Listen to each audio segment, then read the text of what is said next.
An influx of cash could be headed to millions of Americans. President Trump announced plans yesterday to offer $2,000 payments funded by tariff revenue to people outside high-income brackets. Trump wrote on Truth Social that the U.S. is taking in trillions of dollars and will soon begin paying down what he called the nation's enormous debt. He also highlighted what he described as record investment in new plants and factories nationwide. The plan would likely require congressional approval. Trump first raised the idea of a $2,000 tariff-funded dividend in early October. His latest announcement came just days after the Supreme Court heard arguments on the legality of his global tariff strategy. The president also said today that all leftover tariff revenue after $2,000 checks will be used to pay down national debt. And to talk more about this, joining us is Daniel Lacalle, the chief economist at Tressis and an international financial analyst, also the author of the book Freedom or Equality. So Daniel, always great to see you. So can we talk about the order of payments here? Because you just heard President Trump says he's going to pay households and then he's going to pay down the national debt.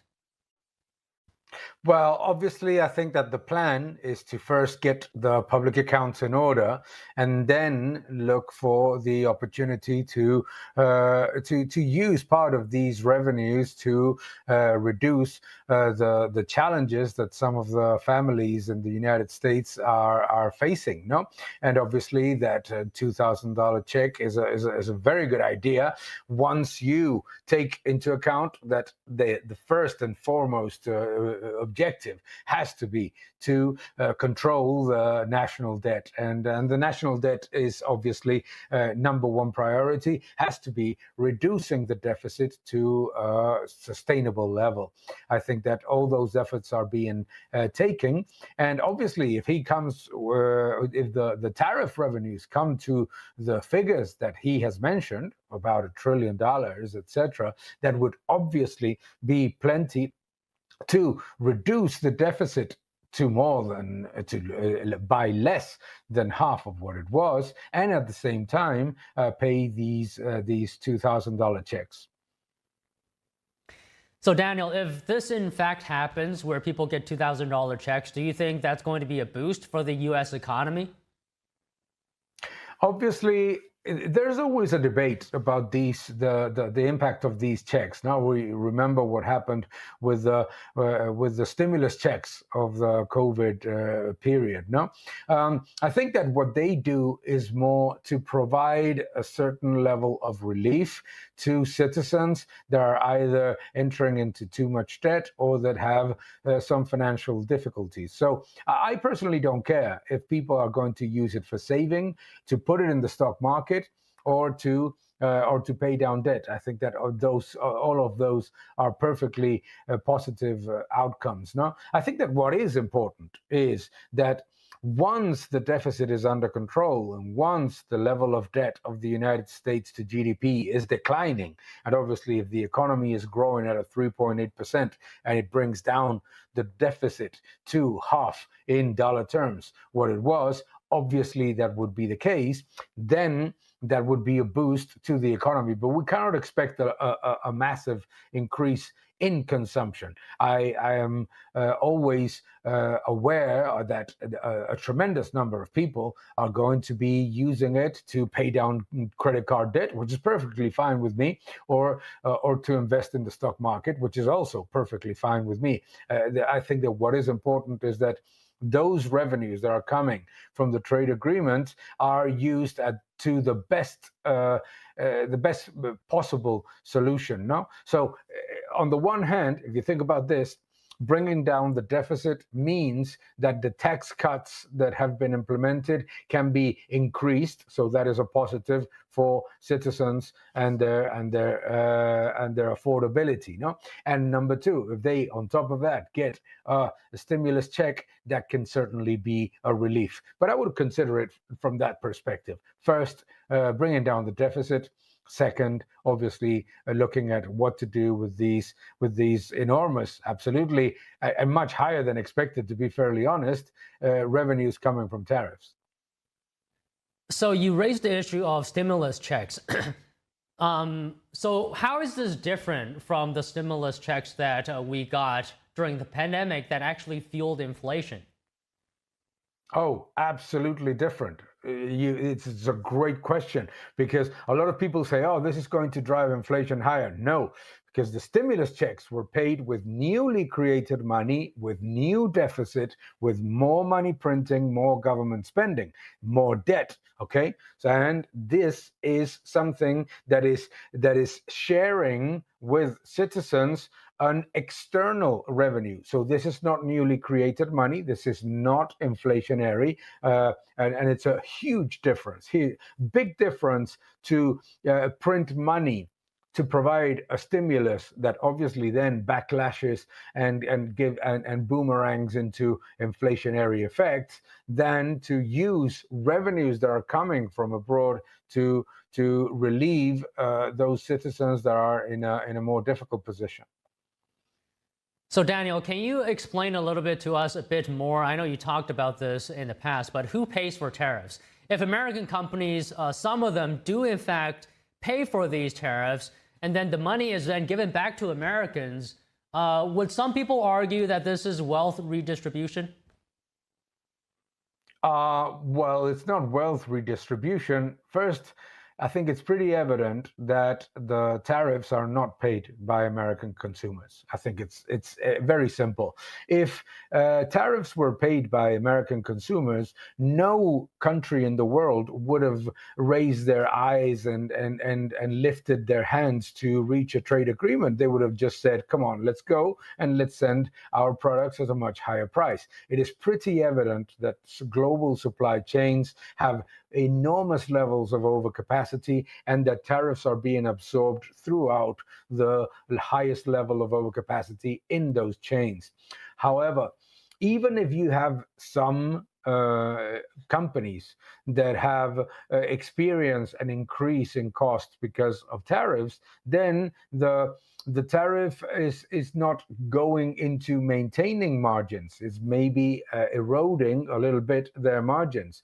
But it's good ultimately that some consumers receive the revenues from tariffs. Ultimately, every single measure of a stimulus plan or every single measure of payment to the disadvantaged is a measure of redistribution. But this is not redistribution. American companies are doing phenomenally. American companies are not paying higher prices. When you look at the ISM prices paid, it is in line with the last 12 months. The only thing that the United States truly needs to deal with in order to bring down inflation and the cost of living is to reduce government spending, which means reducing the amount of money in the system, reducing newly created money, which is what creates inflation, which is obviously not, inflation is not the increase in prices. Inflation is the reduction in the purchasing power of the currency.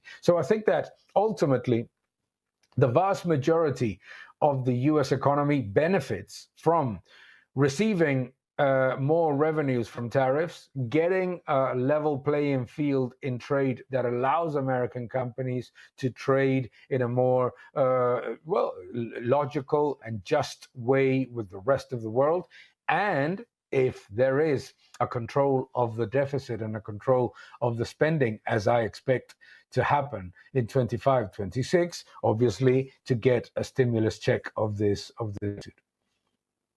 So Daniel, how do you think American trading partners will feel about tariffs being given to U.S. households? And keeping in mind, these Americans that are getting the checks potentially, are voters, right? So how do you think our trading partners might feel about that?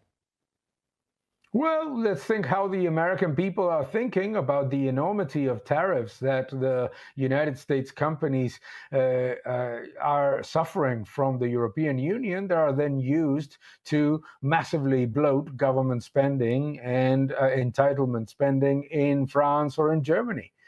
Ultimately, we're talking about management of public finances, and it is. I don't think that you can actually go to any of the U.S. trading partners, from China to the European Union to the UK, and think that this is an unfair way of using tariff revenues when the European Union is using its gigantic trade surplus with the United States to finance its enormous level of government spending and of different social programs, the same as the UK. And nobody seems to be saying that Americans are paying for French pensions or that Americans are paying for UK roads, no? No question, Daniel. And you mentioned the stock market earlier, like potentially people might invest in it. If they do, if they put the $2,000 into the stock market, do you think it could benefit the stock market in terms of it rising further? Yeah, absolutely it does. Absolutely it does. But more importantly, it allows a lot of people that are not invested in the U.S. stock market to benefit from the improvement in profits and the improvement of the economy. I think that ultimately, when you look at all of this, what the Trump administration is trying to achieve is pretty much what the UK tried to do in the late 70s, what the United States also did in the early 80s, which is to make the benefits of the strength of corporations, of the American economy, of all of the different aspects that generate wealth available to all citizens. If they want to invest in the stock market or in Bitcoin for that matter, it doesn't matter. It is always a positive, and it is a much better way of making the people understand that this is a positive for them than to finance enormous government stimulus packages like the Build Back Better or the Inflation Reduction Act that don't build and don't reduce inflation. Well, okay, Daniel, it's always enjoyable to hear your valuable insight. Thank you very much for speaking with us. Thank you very much, Don. Have a great day. The Trump administration has declared the first week of